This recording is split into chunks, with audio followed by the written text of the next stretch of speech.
मंत्री छगन भुजबळ यांनी नाशिक लोकसभेच्या रिंगणातनं माघार घेतल्यानंतर देखील महायुतीतील जो तिढा आहे तो आपल्याला कायम असल्याचा पाहायला मिळतंय। दिवसेंदिवस हा तिढा वाढतच असल्याचं देखील आपल्याला पाहायला मिळतंय। भाजपकडून देखील आता या जागेवरती दावा जो आहे तो कायम आहे। या संदर्भात बोलण्यासाठी आपल्यासोबत शिवसेना एकनाथ शिंदे यांच्या पक्षाचे जिल्हा प्रमुख आहेत। दादा, गेल्या अनेक दिवसांपासून हा जो तिढा आहे तो कायम असल्याचं पाहायला मिळतंय। आणखीनच यामध्ये गुंता जो आहे तो वाढताना दिसतोय। काय आता आपली भूमिका? खरं तर 20 मेला ह्या नाशिक लोकसभा मतदारसंघाची निवडणूक आहे आणि आम्ही सर्वजण आतुरतेने वाट बघतोय की महायुतीचे उमेदवार कोण असतील।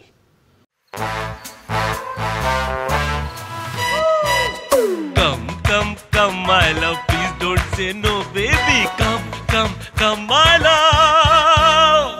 वी-गार्ड के air coolers extra large cooling pads के साथ जो अच्छों को ठंडा करे। V Guard air coolers, long lasting cooling. आजही वृत्तपत्रात वाचण्यात आलं की भारतीय जनता पार्टी ह्या जागेसाठी इच्छुक आहे। मला असं वाटतं की महायुतीतल्या प्रमुख घटक पक्षातल्या नेत्यांनी आता बसलं पाहिजे, कारण आता वेळ जवळ आलेली आहे। इथला मतदार हा महायुतीला मानणार आहे, विशेषतः शिवसेनेला मानणार आहे। शिवसेनेचा बालेकिल्ला असलेला मतदारसंघ आहे। ठीक आहे, वेळ कमी जरी असला तरी मतदार ठरलेला आहे, मतदारांनी ठरवलं आहे कोणाला मतदान करायचं आहे। परंतु मला वाटतं आता जास्त दिवस ह्या उमेदवारीचा ही जी प्रतीक्षा आहे ही करणं योग्य होणार नाही। म्हणून माननीय मुख्यमंत्री महोदयांची आज आम्ही वेळ घेणार आहोत आणि मुख्यमंत्री महोदयांना आम्ही विनंती करणार आहोत की ताबडतोब आज किंवा उद्यापर्यंत मॅक्झिमम खरं तर आजच ह्या जागेचा आपण तिढा सोडवावा।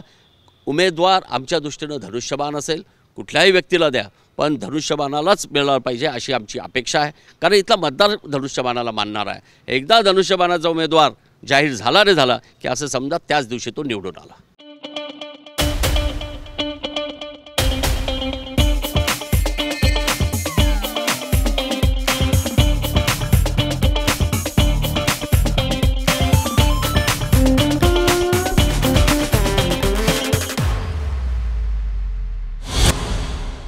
दादा, आपण म्हणालात उमेदवार कुठलाही द्या।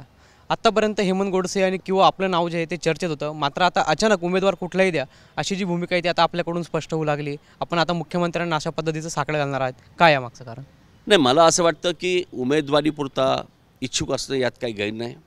मी आहे, हेमंत गोडसे आहेत, परंतु लक्षात घ्या शिवसेनेमध्ये ही जी काय स्पर्धा असते ही अत्यंत निकोप असते।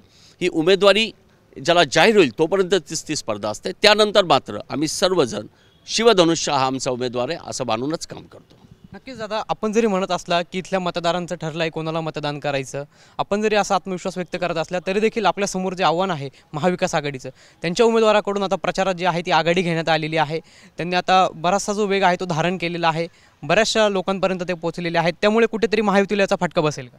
नाही, मला असं वाटतं की संघटनात्मक बांधणी मग ती शिवसेनेची असेल, आमचे घटक पक्ष भारतीय जनता पार्टी आहे, NCP आहे, आता आम्हाला मनसेसुद्धा जॉईन झाली आहे। त्यामुळे एवढी मोठी ताकद असताना त्या आघाडीला माझ्या दृष्टीने काही खूप महत्त्व नाही। बेसिकली लक्षात घ्या ही जी निवडणूक ही देशाची निवडणूक आहे।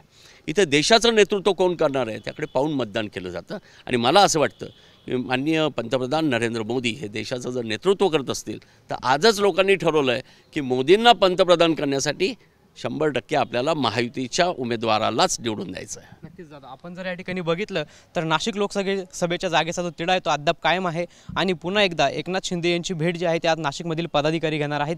त्यामुळे आता एकनाथ शिंदे यांच्या भेटीनंतर काय मार्ग निघतो ते देखील पाहणं आता तितकंच महत्त्वाचं ठरणार आहे। कॅमेरा पर्सन आकाश शेवलेसह पवन येवले, TV9 मराठी, नाशिक।